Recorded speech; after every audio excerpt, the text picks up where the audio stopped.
ఈ ఎంటైర్ ప్రాసెస్లో ఇందాక దాదాపు గంటన్నర అందరితో మాట్లాడాను. ఒక్కొక్క స్టాల్లో మన తోలు బొమ్మలు ఆట కావచ్చు, ఒక్కొక్కరితో మాట్లాడుతుంటే ఎంత కష్టం ఒక ఆర్ట్ని మెయింటైన్ చేయటం.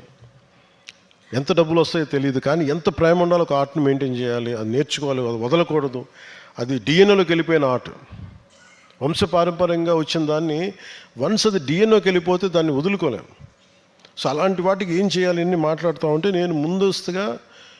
నేను ఇందాక ఒక్కొక్కరితో మాట్లాడుతుంటే మనం ఏం చేయగలం, ఇంకా బెటర్మెంట్ ఏం చేయగలం అనుకున్నప్పుడు ఇక్కడున్న ముఖ్యంగా ఈ కార్యక్రమానికి మూల కారకులైన అధికార యంత్రాంగానికి, చైర్మన్స్కి, అందరికీ, కార్పొరేషన్ చైర్మన్స్కి కూడా నా విన్నపం కూడా ఏంటి అంటే, మనకి అంటే మార్కెటింగ్ పెంచగలగాలి. ఇప్పుడు నేను పంచాయతీని ఇప్పుడు ఉదాహరణకి మనకి ఏటికొప్పాక బొమ్మలు, అంటే మెయిన్ ఒక వుడ్ బ్యాంకు ఉదాహరణకి ఏటికొప్పాక బొమ్మలు కావచ్చు, కొండపల్లి బొమ్మలు కావచ్చు, అన్నమయ్యలో జిల్లాలో సెట్టిగుంట సంబంధించిన వుడెన్ టాయ్స్ కావచ్చు, తిరుపతిలో ముఖ్యంగా మన ఈ రిలీజియస్ వుడ్ కార్వింగ్ సంబంధించి, అలాగే ఉదయగిరిలో వుడెన్ కట్లరీ చేయడానికి, అలాగే బొబ్బిలివేన్ చేయడానికి, వీటన్నిటికీ కూడా చాలా కలప కావాలి. ఒక్కొక్క దానికేమో అంకుడి చెట్టు కావాలి, ఇంకో దానికి తెల్లపునికి కావాలి, ఇంకో దానికి పెదమాన్ చెట్టు కావాలి, ఇంకో దానికి నేరేడు అంకుడి చెట్టు కావాలి, ఇంకోటికేమో వేప, బిక్కి చెక్క, కల్ది చెక్క, పాల్బర్కి, అలాగే బొబ్బిలి వెనక్కి పనస చెక్క, ఇలాంటివన్నీ ఉన్నప్పుడు గతంలో నేను ఏటికొప్పాక గత ఒక 22లోనే ఎప్పుడో వెళ్తుంటే ఏటికొప్పాక బొమ్మలకి ఈ అంకుడి చెట్లు లేవు, ఉదాహరణ కొండపల్లికి తెల్లపునికి చెట్లు లేవు, ఏదైనా కొట్టుకుందామంటే మాకు అధికారులు మమ్మల్ని వేధిస్తున్నారనే ఒక ఆలోచన నాకు తెలియజేశారు అప్పుడు. అందుకే ప్రభుత్వం రాగానే ముందుగా మేము చేసింది వారి మీద ఎలాంటి కేసులు లేకుండా అలాగే వుడ్ బ్యాంక్ని డెవలప్ చేయడం చేసాం. ఇప్పుడు చెప్పిన పేర్లన్నీ మేము wood bank, primary wood species, ఇందాక చెప్పినప్పుడు అంకుడు, తెల్లపునికి, పెదమానం, ఇవన్నీ గుమ్మడి టేకు, నేరేడు, కదంబ, అంకుడు, ఇవన్నీ కూడా ఏం చేసాం, వుడ్ బ్యాంక్ డెవలప్ చేయడం స్టార్ట్ చేసాం. ఎందుకంటే భావితరాలకు కానీ మీ భవిష్యత్తులో కానీ మీకు బేసిక్ రిసోర్స్కి ఇబ్బంది కలగకుండా ఇవన్నీ చేయడంతో పాటు మీకు ఇందాక లేస్ మన నర్సాపురం సీతారాంపురం లేసు మా ఆడపడుచులతో మాట్లాడుతున్నప్పుడు వాళ్ళు చెప్పింది, మాకేదైనా కొంచెం హెల్త్ ట్రీ అని చేయించండి అంటే, ఏంటంటే ప్రత్యేకించి హస్తకళలకు సంబంధించి ఒక్కొక్కరికి ఒక్కొక్క ప్రత్యేకమైన హెల్త్ ఇష్యూస్ ఉంటాయి. మగ్గం చేసే వాళ్ళకి, ముఖ్యంగా ఇతర కళాకారులకు కూడా వారికి ఉదాహరణకి ఈ లేస్ అల్లే వాళ్ళందరికీ చూపు త్వరగా దెబ్బతింటుంది. అలాగే ఏటికొప్పాకు బొమ్మలు చేసే వాళ్ళకి ఆ వుడ్ డస్ట్ కానీ అది కొంచెం లంగ్స్లోకి ఈ శ్వాసకోశ సంబంధమైన వ్యాధులు వస్తుంటాయి. అలాగే ముఖ్యంగా ధర్మవరం, ఉప్పాడ, మంగళగిరి ఇలాంటి దాదాపు మేడం రేఖారాణి గారు చెప్తే 45 రకాల మేడం మనకి చేసేది, అరౌండ్ 45 టైప్స్. వీళ్ళందరికీ కూడా ఈ మగ్గాలు నేసినప్పుడు ప్రత్యేకించి వాళ్ళకి ఈ ప్రత్యేకమైన ఆరోగ్య సమస్యలు ఉంటాయి, కొన్ని బ్యాక్ ఇష్యూస్ ఉంటాయి. అందుకని నేను మన పేషి అధికారులకు కూడా నేనేం చెప్పానంటే, మిగతా వారితో అనుసంధానం చేసి ఉదాహరణకు సీతారాంపురానికి డాక్టర్లను పంపించి అసలు ఎంతమందికి ఒక హెల్త్ టెస్ట్ చేయించమని చెప్పాను ఇందాకే. అంటే ముందు అసలు ఆరోగ్య పరిస్థితి ఒక్కొక్కరికి ఒక్కొక్క ప్రత్యేకమైన హెల్త్ ఇష్యూస్ ఉంటాయి కదా, ముందు వాటి మీద ఒక ఆడిట్ చేయండి, ఒక హెల్త్ ఆడిట్ చేయండి, ముఖ్యంగా ఇట్లా అందరికీ కలిపి. సో ముందు సీతారాంపురం తోటి మేము అది స్టార్ట్ చేస్తున్నాం. కంటి పరీక్షలు చేయించే ముందు చూపు సన్నగిలుతోంది, ఇబ్బందిగా ఉంది అనటానికి ముందు ఒక హెల్త్ టెస్ట్ చేయించి తద్వారా ఏమేం చేయాలి, దీన్ని మిగతా వాళ్ళు కూడా ఎలాగ అన్ని హస్తకళ రంగాలకు దీన్ని అప్లై చేయాలని దాని మీద మీకు త్వరలోనే మేము ముందుకు తీసుకొస్తాం. అలాగే పిల్లలకి సంబంధించి మా బిడ్డలు చదువుకోవాలి, కానీ మాకు ఇది ఉండాలి, కానీ వీళ్ళకి భవిష్యత్తు ఏమి ఉండాలంటే అది కూడా ఒక ప్రత్యేకంగా ఒక దృష్టి సారించి దీని మీద కొంత అవగాహన చేసుకున్న తర్వాత, ముఖ్యంగా మీ బిడ్డలు చదువుకోవాలి, అలాగే మీరు వంశపారంపర్యంగా వచ్చిన ఈ కళను కూడా వాళ్ళు ముందుకు తీసుకెళ్లేలాగా, ఈ ప్రతిభని, సమర్థతను ముందుకు తీసుకెళ్లేలాగా, భవిష్యత్ తరాలకి వాళ్ళు దాన్ని మరింత ఆదాయం వచ్చేలాగా ఉండాలి. ఆ దృష్టిలో కూడా మేము దీన్ని మీరు చేసిన విన్నపాలన్నింటినీ కూడా నేను క్యాబినెట్ దృష్టికి తీసుకెళ్ళి నేను స్వయంగా దీన్ని ముందుకు తీసుకెళ్తాను. నాకు ఎందుకు ఇంత ఇష్టం, నేను ఎందుకు ఇంత తపన పడతానంటే, ఈ హస్తకళ రంగాలు భారతదేశపు మూలాలు ఇవి కోల్పోయిన రోజున భారతదేశం తన ఉనికిని కోల్పోదు.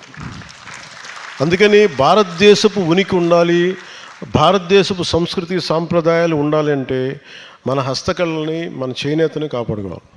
సో అందుకని మీకు నేను మనస్ఫూర్తిగా మాటిస్తున్నాను. ఎక్కువ మాట్లాడి ఎక్కువ ప్రామిస్ చేయడం కంటే కూడా ఎప్పుడో 2018 నుంచి నేను మాట్లాడుతున్నాను. ఈరోజు భగవంతుడు ఆశీస్సులతోటి ఈరోజు మేము ప్రభుత్వంలో ఉన్నాం. మీకు నిరంతరం మీ భవిష్యత్తు కోసం నిరంతరం మేమందరం కలిసి పనిచేస్తాం. మేము మనస్ఫూర్తిగా తెలుపుకుంటా ఉన్నాం. కాకపోతే ఇందాక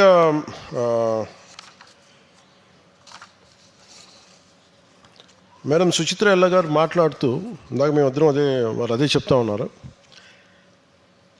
చేనేత మనకి లేపాక్షి కావచ్చు, అలాగే ఈ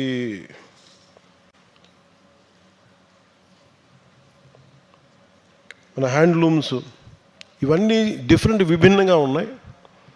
వీటన్నిటికీ సంబంధించి ఇంటిగ్రేటెడ్గా మనం ఏదైనా చేస్తే బాగుంటుంది అని అన్నప్పుడు నాకేమనిపించిందంటే, నేను అధ్యయనం చేసి ఇక్కడున్న ఇందాక అంటే ఎంత బ్రిలియంట్ పీపుల్ అంటే మనుషులు ఉన్నారు దీని వెనకని చెప్పడానికి. ఉదాహరణకి ఎక్కడో అమెరికాలో చదువుకొని ఆవిడ బెంగళూరులో ఉంటూ ఒక ఆర్ట్ క్యూరేటర్గా ఉంటూ శ్రీమతి సుధా మల్లెన్ గారికి అంటే డిజైనింగ్ ఎంత ఇంపార్టెంట్ అనేది చెప్పడానికి ఆవిడ నిదర్శనం. Thank you ma'am, thanks for all your ideas and suggestions. అంటే ఇలాంటి బ్రిలియంట్ పీపుల్ని గుర్తించిన మన రాష్ట్ర అధికారులందరికీ చాలా నా ప్రత్యేక ధన్యవాదాలు తెలియజేస్తున్నాను. అంటే మీరు ఇందాక ఏటికొప్పాక బొమ్మలు అడుగుతూ వాళ్ళు ఏమన్నారంటే, మేము గిఫ్ట్ చేస్తున్నప్పుడు మాకు బాక్సెస్ లేవు, మాకు అందంగా ఇచ్చేయంటే అన్నీ కలిపి లేపాక్షి బాక్స్లో పెట్టేస్తున్నాం. నాకేమనిపించిందంటే, ప్రతి కళాకారుడికి ఇందాక రాజు గారు అని చెప్పి మన సవర్ ఆర్ట్ గురించి మాట్లాడుతున్నాను. నాకేమనిపించింది, ప్రతి కళాకారుడికి ఒక కథ ఉంటుంది. ప్రతి కళాకారుడు ఎన్ని గంటలు కష్టపడతాడు అంటే, ఫర్ ఎగ్జాంపుల్ మనం ఒక ప్రోడక్ట్ చేస్తే ఆ ప్రోడక్ట్ వెనక ఒక చిన్న కథ ఉంటుంది. ఇన్ని గంటలు నేను పనిచేశాను, ఈ ప్రోడక్ట్ చేయడానికి నాకు ఇన్ని గంటలు పనిచేశాను, నా కుటుంబంలో ఇంతమంది పనిచేశారు, ఈ చేసిన కళాకారుడి పేరు ఇది, వారి ఊరి పేరు ఇది, ఇదన్నీ ఒక చిన్న ఒక ఇన్ఫర్మేషన్, ఇది ఒక చిన్న పీస్ ఆఫ్ ఇన్ఫర్మేషన్ ఉండి దీని ఆర్ట్ వెనక ఉన్న స్టోరీ ఏంటి, ఇవన్నీ చెప్పి మనం ఇంక్లూడ్ చేయగలిగితే, అలాగే ప్రత్యేకించి ఏటికొప్పాక కావచ్చు, ఈచ్ అండ్ ఎవ్రీ ఒక ఉదాహరణకి మనకి ఉప్పాటి చీర ఉంది. ఉప్పాటి చీరకు కూడా జనరల్గా ప్యాక్ చేసి ఇచ్చేయడానికిను దాని తాలూకు ఒక ప్రాపర్ గిఫ్ట్ ర్యాప్ ఒకటి చేయగలిగితే, ఒక గిఫ్ట్ బాక్స్ లాంటిది, ఇవన్నీ చాలా చాలా ఒక ప్రత్యేకత చేస్తాయి. ఉదాహరణకి మ్యాక్రోన్ గారికి మన ప్రధానమంత్రి గారు మనకి మన రాష్ట్ర సాంప్రదాయాన్ని మన కలంకారీది ఇచ్చినప్పుడు మామూలుగా ఇవ్వడం వేరు, దాన్ని ప్రాపర్గా తీసుకెళ్ళి ఒక గిఫ్ట్ ర్యాప్లో తీసుకెళ్ళి ప్రాపర్ దాన్ని ప్రజెంట్ చేస్తే దాని ఉనికి, దాని విలువ 10 అయిపోతుంది.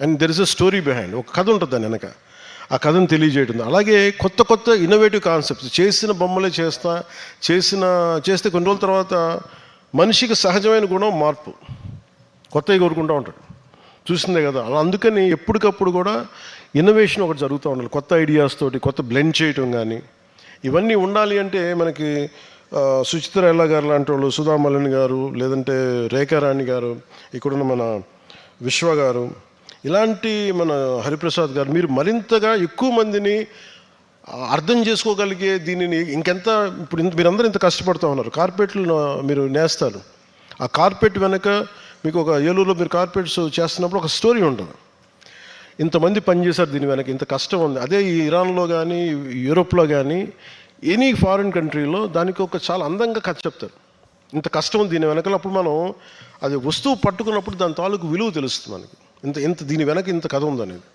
అందువల్ల మనకు గౌరవం పెరిగి దాన్ని జాగ్రత్తగా చూసుకుంటాం, ఇట్ బికమ్స్ ప్రెషస్. అలాగే నేనేం చెప్పానంటే, అందరితో మాట్లాడుతున్నప్పుడు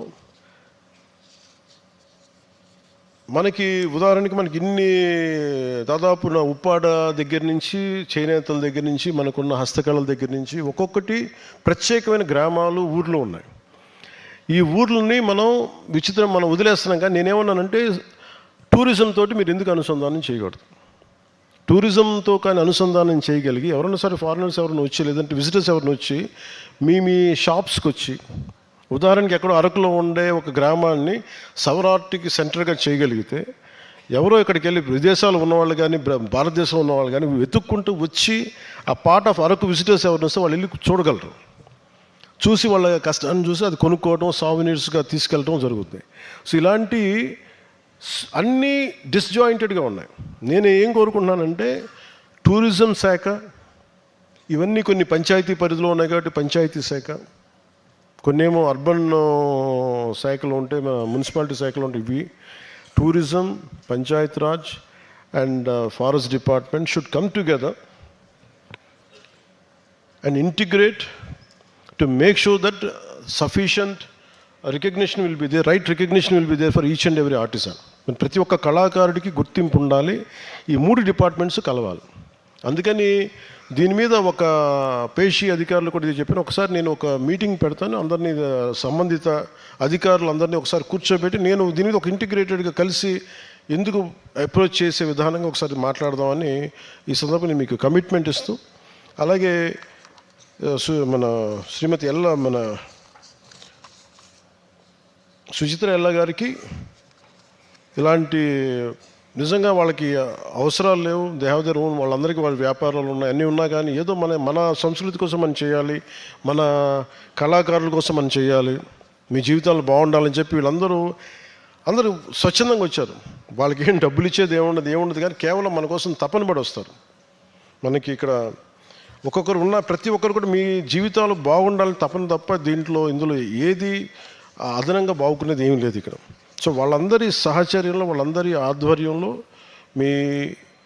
మన హస్తకళా రంగానికి చెందిన ప్రతి ఒక్కరికి పేరు ప్రతి కుటుంబాలకి మరింత మీ అభివృద్ధిని మరింత ముందుకు తీసుకెళ్ళేలా, మీ భవిష్యత్తు బాగా ఉండేలాగా మీ అందరినీ కూర్చొని ముందుకెళ్తాం ఖచ్చితంగా.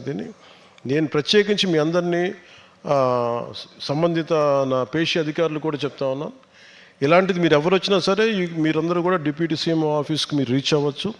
నేను దీన్ని క్యాబినెట్కి, సోదరి సవిత గారికి మేమందరం కూడా క్యాబినెట్లో కూర్చున్నప్పుడు ఖచ్చితంగా ఇది ప్రత్యేకించి దీన్ని ఇలాంటి సమస్యలు కానీ నేను క్యాబినెట్లో ప్రస్తావించి, అవసరమైతే దాన్ని అసెంబ్లీలో కొన్ని సమస్యలు ఏదంటే అసెంబ్లీలో ప్రస్తావించి మీ ప్రతి సమస్యకి, మీ బాగోగులకి, మీ భవిష్యత్తుకి, మీ బిడ్డల భవిష్యత్తుకి మేము అండగా ఉంటామని తెలియజేసుకుంటూ నాకు ఈ అవకాశం ఇచ్చిన ప్రతి ఒక్కరికి పేరున ధన్యవాదాలు తెలుపుకుంటూ, వోకల్ ఫర్ లోకల్ మాత్రమే కాదు, లోకల్ టు గ్లోబల్ లక్ష్యంతో ఆంధ్రప్రదేశ్ హస్తకళను ప్రపంచం నలుమూలకి తీసుకెళ్దాం. మన కళాకారుల చేతిలో ఉన్న ఈ సృజనాత్మకత ప్రపంచం గుర్తించే శక్తిగా మారాలి. అదే వారికి మనం ఇచ్చే నిజమైన గౌరవం తెలియజేసుకుంటూ ధన్యవాదాలు తెలుసుకుని సెలవు తీసుకున్నాను. జై హింద్.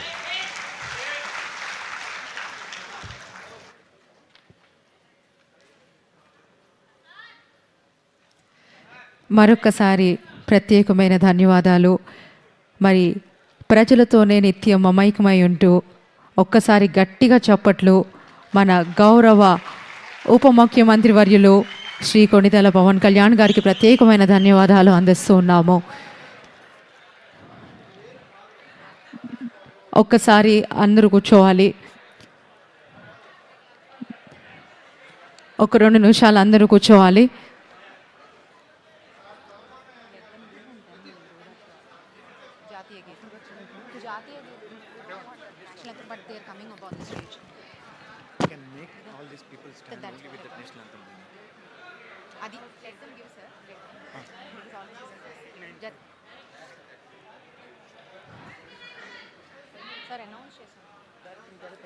దయచేసి ఒక్కసారి డైరెక్టర్స్ అందరూ స్టేజ్ మీదకి రావాల్సిందిగా కోరుచున్నాం. ఒకసారి డైరెక్టర్ గారు ఒకసారి వేదిక మీదకి రావాల్సిందిగా కోరుతున్నా.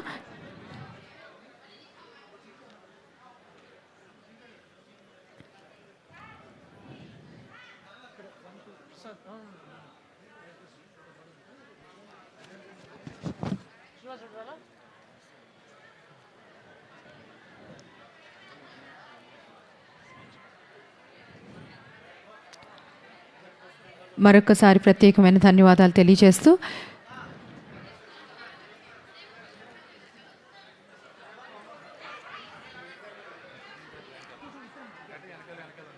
Shall we announce జాతీయ గీతం? Sir, national anthem announce చేసేసాం సో దట్ ఎలా అయినా నుంచున్నారు కాబట్టి. అంటే ఆల్రెడీ నుంచున్నారు. ఆహా. అనౌన్స్ చేస్తే మనకు అన్ని క్లోజ్ అయిపోతాయి. ఎందుకు మళ్ళీ టైం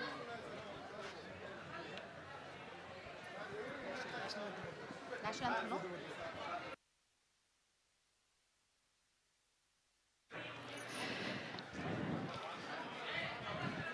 మరొకసారి కళాకారులందరి తరపు నుంచి ప్రత్యేకంగా గౌరవ ఆంధ్రప్రదేశ్ ఉప ముఖ్యమంత్రి వర్యులు శ్రీ కొణిదెల పవన్ కళ్యాణ్ గారికి మా అందరి కళాకారులు విచ్చేసిన ఏపీహెచ్డిసి కార్పొరేషన్ నుంచి ప్రత్యేకంగా లేపాక్షి విభాగం నుంచి ప్రత్యేకమైన ధన్యవాదాలు.